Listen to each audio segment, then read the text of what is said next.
Hey, Boba's Bricks here, and if you guys don't know me already, make sure you go check out my other socials in the link. So, real quick, the biggest thing I want to talk about is people always ask me, how do I come up with my ideas? How do I come up with my models and the things that I'm going to build as a mod? Well, the biggest thing I can tell you is, don't go in blindly. I recently built a clone base, and it took me almost 2 years to do it because I had no knowledge of what I was doing. But I recently built another mock at a smaller scale, and something based off of a game that I already knew, and it came out great. So the one thing I can tell you is base it off of something you already know and something you already have knowledge about, so that you're not going in blindly and you can come up with details that you already know about that thing. So I'm going to show off this mock real quick and show you some of the techniques I used and why I used them, and it may help you guys to start your own mock later.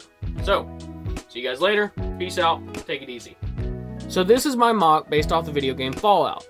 Now this thing was actually one of my first mocks besides my clone base.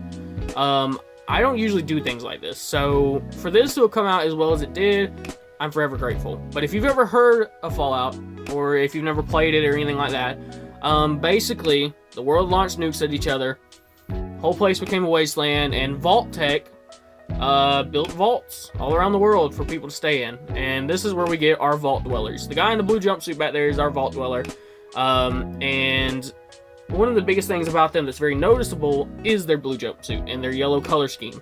So what I did is I took some blue minifigure legs, a Star Wars figure that had a yellow line going down the middle, a Batman yellow utility belt, and any hair and head combo piece that I wanted, and you get a vault dweller from it. Lego obviously doesn't make any elements from this video game, so you have to get creative. I took and this is a little bit of an illegal technique right here, but I took a handcuff and I cut one end off to make the Pip-Boy, which is the machine that the Vault Dwellers use in the game that goes on their wrist, that tells them about the radiation, their health, all that kind of thing. And then I took a neck bracket and a 1x1 yellow tile with a rounded top and made a backpack for him, and yeah, there you go, you got your custom Vault Boy.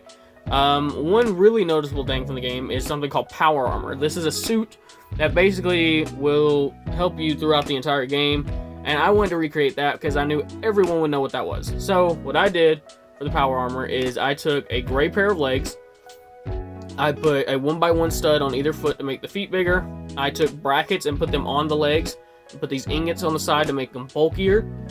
I then took any gray torso that I wanted, because you can't see underneath it, and in the hands I gave him these power fists, which are they came from an Ultra Agent set a while back for one of the villains, and they look really good as the big hands for the power armor.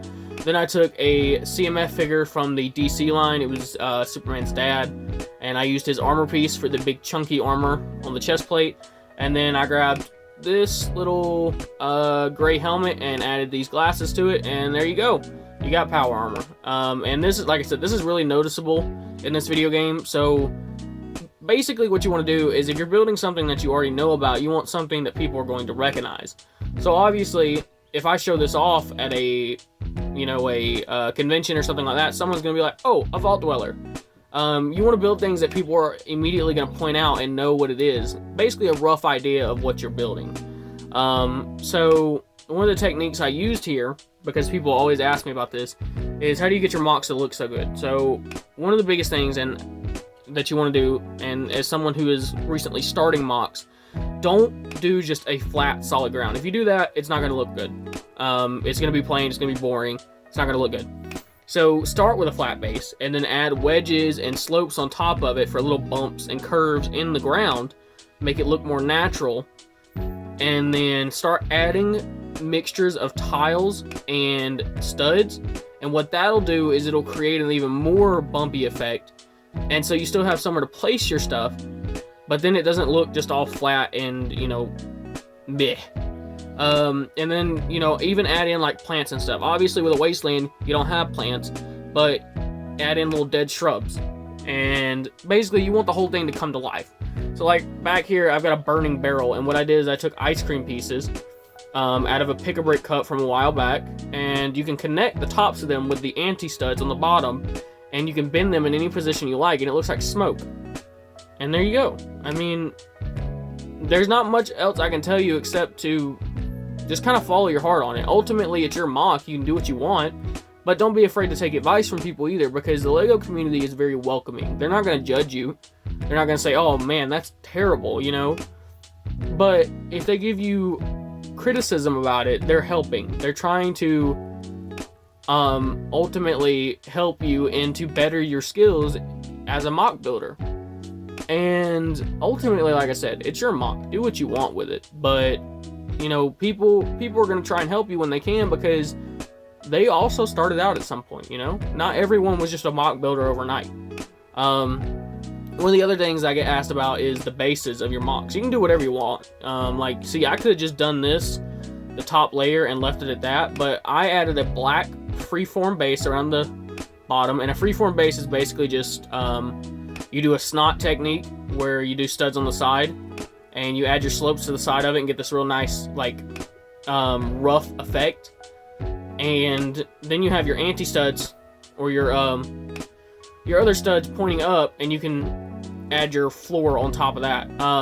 And what you want to do is, when you do a freeform base like this, always take the studs of your ground and match them to the studs going along the edges. Try to get the same shape, because it makes it look really good. But biggest thing is, like I said, do what you want with it. But always, if you have knowledge about something, apply that first, because that's going to help you in the long run, ultimately.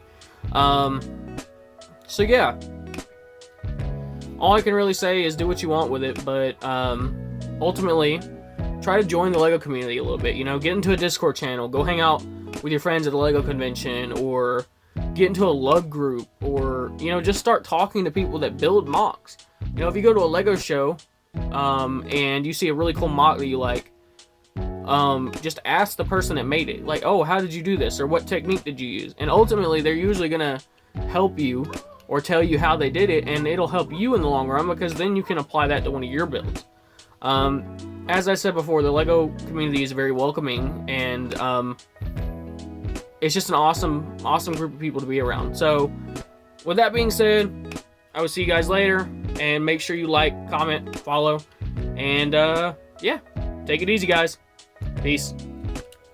So ultimately, that's all I've really got for you, and the biggest thing is just, you know, follow your imagination. Let you, in your mind, do what you want to do, and, you know, take advice from people.